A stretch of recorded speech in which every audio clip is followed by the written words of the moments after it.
Assalomu alaykum azizlarim. Bugun sizlarga xitoylik va rus ayollarining va qolaversa aktrisalarning bitta maskasi haqida aytib o'tmoqchiman va uning foydasi, qanday qilinish yo'llarini hammasini ko'rsatib beraman. Bu maskamiz husnbuzarlarga va teridagi boshqa muammolarga juda katta yordam beradigan maskamiz. Birinchi bo'lib bizga kerakli narsalar 2 osh qoshiq guruch, guruchning qanaqaligi farqi yo'q va 1 stakan suv kerak bo'ladi. Hamma guruch maskalari yuzdagi achinlarni yumshatadi, bu esa yuzni silliq va elastik bo'lishiga yordam beradi. Yuz terisiga har doim makiyaj qilib yursanglar, bu tez qariydi va yallig'lanadi. Shuning uchun tabiiy usulda ham maska qilib yuringlar azizlarim. Bu maska sizlarga juda ko'p foyda beradi. Sizlar qilib ko'rib va kommentariyaga natijasini yozinglar. Mana ko'rib turganinglardek biz guruchimizni pishirib olamiz.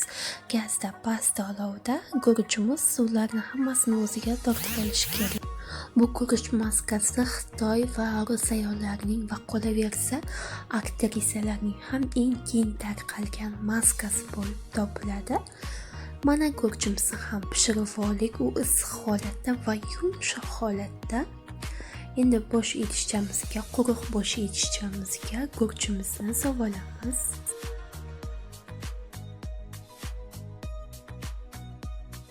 Endi smetanamizni solamiz. Smetana menda 20% topsanglar, 20% smetana ishlatsanglar, natijasi juda ham zo'r bo'ladi, juda ham katta yordam beradi.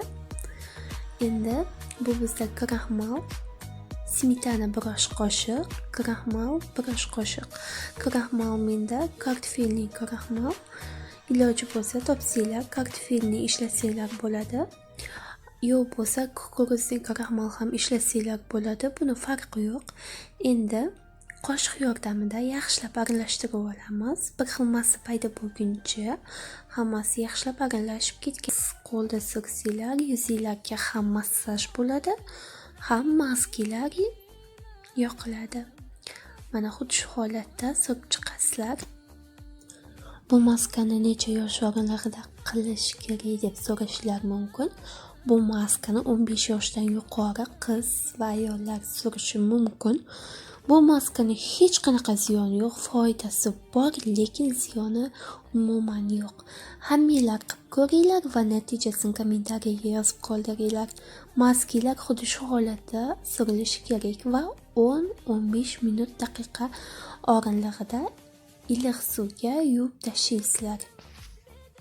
Sizlar bilan har doimgidek men Miss Umida. Sizlarga foydali maslahatlarimni va reseptlarimni berishda davom etaman. Meni kuzatishda davom eting.